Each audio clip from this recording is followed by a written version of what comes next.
Bismillahirrahmanirrahim. Assalamualaikum warahmatullahi wabarakatuh. Halo adik-adik, bertemu lagi dengan Miss Dela. Bagaimana kabarnya adik-adik? Semoga adik-adik selalu sehat dan tetap semangat ya. Hari ini Miss Dela akan memberikan penjelasan mengenai perkembangbiakan pada tumbuhan.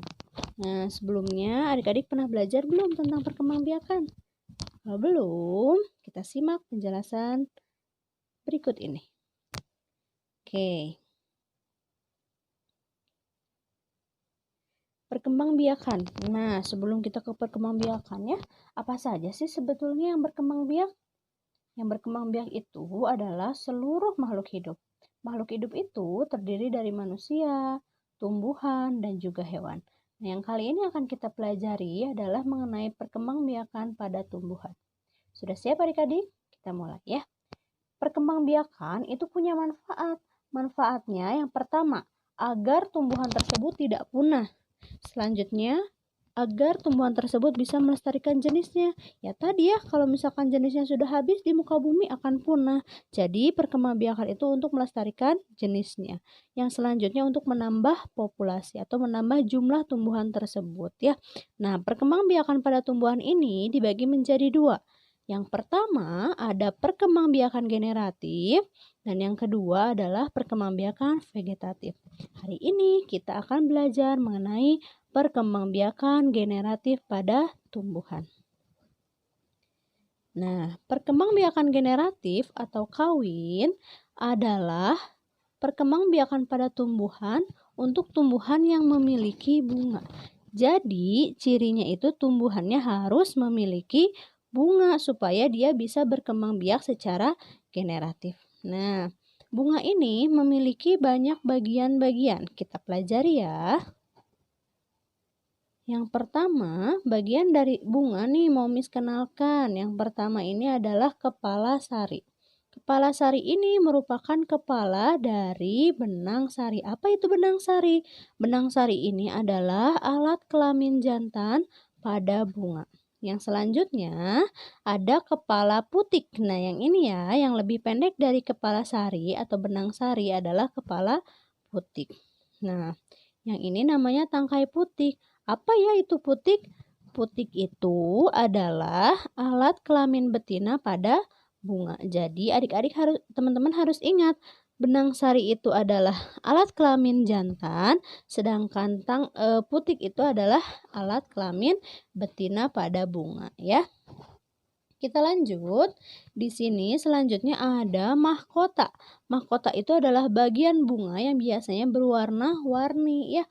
Fungsinya untuk apa kalau mahkota? Mahkota ini fungsinya untuk menarik perhatian serangga supaya serangganya mau menghinggapi bunga dan membantu proses perkembangbiakannya ini gitu ya. Kita lanjutkan, yang selanjutnya ada kelopak. Nah, kelopak ini berfungsi untuk melindungi bunga ketika bunganya masih kuncup. Nah, selanjutnya ada dasar bunga. Ini adalah pangkal bunga yang menyambungkan bunganya dengan tangkai bunga. Jelas yang ini adalah tangkai bunga ya, panjang sebetulnya ya. Dan yang ini terakhir ada bakal biji atau calon tumbuhan baru. Nah, ini adalah bagian-bagian dari bunga. Teman-teman harus diingat ya. Oke. Selanjutnya, tadi ya, proses perkembangbiakan secara generatif atau kawin ini ternyata harus ada atau harus melalui proses penyerbukan. Apa itu penyerbukan? Penyerbukan ini adalah jatuhnya serbuk sari ke kepala putik. Yuk kita cek sama-sama. Nah, proses penyerbukan ini diawali ketika si kepala sarinya ya. Nah, kepala sari ini mengeluarkan serbuk sari, kemudian akan jatuh ke kepala putik. Jadi yang pertama, melekatnya serbuk sari ke kepala putik. Nah, setelah itu serbuk sari ini akan masuk menuju bakal biji. Nah, jadi nanti serbuk sarinya ini akan masuk teman-teman ke sini menuju bakal biji. Nah, dari bakal biji akan terjadi pembuahan yang akan menghasilkan zigot. Nah, ini pembuahan akan menghasilkan zigot. Nah, ini ya hasilnya ya. Nah, dari zigot ini akan berkembang menjadi lembaga. Jadi yang ini calon tumbuhan baru namanya lembaga. Nah, bakal buah akan membesar dan berkembang menjadi buah. Nah, bersamaan dengan pembentukan biji, nanti dari lembaga ini akan berkembang lagi menjadi buah. Nah, yang berkembang bersama dengan pembentukan biji. Setelah itu, biji yang ditanam akan jatuh ke dalam lingkungan tanah dan akan menjadi kecambah.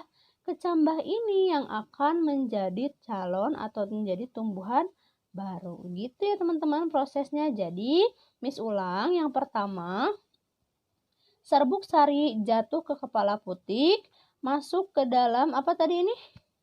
Ruang bakal biji. Dari bakal biji ini akan terjadi pembuahan dan menghasilkan zigot. Zigot akan berkembang menjadi lembaga. Lembaga akan berkembang menjadi biji dalam buah. Bijinya kemudian terjatuh dan terjadilah proses selanjutnya yaitu menjadi kecambah dan kecambah akan menjadi tumbuhan baru. Begitulah proses perkembangbiakan secara generatif ya. Jadi teman-teman harus ingat apa saja tadi bagian-bagian bunganya, lalu bagaimanakah prosesnya. Oke. Selanjutnya kita akan belajar mengenai, nah ini tadi ya, ini sudah banyak bilang penyerbukan. Penyerbukan itu tadi jatuhnya serbuk sari ke kepala putik. Sekarang kita belajar mengenai macam-macam penyerbukan. Oke. Jadi, jatuhnya serbuk sari ini tidak bisa langsung. Nah ya, ada macam-macamnya. Yang pertama, ada penyerbukan sendiri atau autogami. Penyerbukan ini adalah penyerbukan yang terjadi apabila serbuk sari melekat di kepala putik bunga itu sendiri. Jadi ini ada satu bunga. Serbuk sarinya akan jatuh ke kepala putik bunga itu sendiri. Jadi bunga yang sama. Yaitu namanya penyerbukan sendiri atau autogami. Yang kedua, ada penyerbukan tetangga atau geitonogami. Nah, jadi penyerbukan yang terjadi apabila serbuk sari dari suatu bunga jatuh di kepala putik bunga yang lain, tapi masih dalam satu tumbuhan. Misalkan nih, ini masih satu tangkai, ada dua bunga. Nah, serbuk sari dari bunga yang A akan jatuh ke kepala putik bunga yang B gitu ya, tapi masih satu tangkai, jelas satu tanaman. Yang ketiga, ada penyerbukan silang atau alogami. Penyerbukan silang ini merupakan penyerbukan yang terjadi apabila serbuk sari jatuh di kepala putik bunga pada tanaman yang berbeda, tapi masih satu jenis ya. Jadi ini mah berbeda tempatnya, misalkan berbeda potnya ya. Ini pot yang A, ini yang pot yang B, tapi masih satu jenis tanamannya.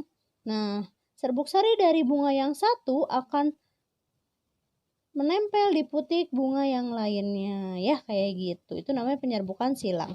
Dan yang terakhir ada penyerbukan bastar. Penyerbukan ini terjadi apabila serbuk sarinya jatuh ke kepala putik bunga yang berasal dari tumbuhan yang berbeda varietasnya. Jadi kalau ini mah bunganya berbeda teman-teman. Ya kalau bunganya berbeda potnya juga pasti berbeda ya, tangkainya juga pasti berbeda, tapi varietasnya berbeda tapi masih satu family, biasanya seperti itu ya. Jadi serbuk sari dari bunga yang ini jatuh ke kepala putik bunga yang lain yang berbeda varietasnya. Gitu ya teman-teman. Oke, kita ulang. Jadi ada 4 macam penyerbukan.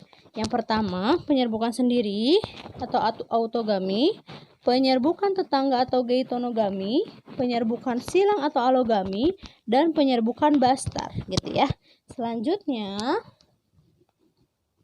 Miss akan menjelaskan mengenai perantara penyerbukan. Jadi penyerbukan itu tidak selalu ya dilakukan oleh tumbuhan itu sendiri atau tanaman itu sendiri ya. Tapi beberapa tanaman malah tidak bisa melakukan penyerbukan sendiri, makanya harus dibantu seperti itu. Yang pertama, penyerbukan dibantu oleh serangga. Caranya gimana? Caranya si serangga ini akan menempel di satu bunga, kemudian serbuk sarinya akan menempel di kakinya serangga. Setelah itu, serangga akan menghinggap di bunga yang lain dan serbuk sari yang tadi menempel di putik bunga tersebut. Terjadilah penyerbukan ya.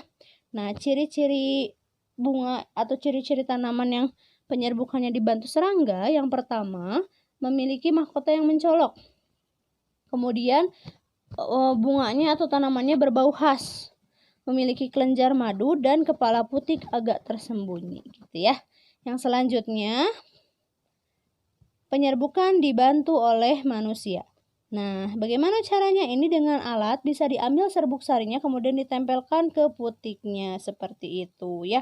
Nah, penyerbukan dengan manusia ini atau dengan bantuan manusia ini, ciri-cirinya tanamannya itu sulit mengalami penyerbukan secara alami ya. Biasanya karena putiknya terlalu tersembunyi atau karena hal lain. Contohnya apa? Contoh tanamannya adalah vanili dan salak seperti itu.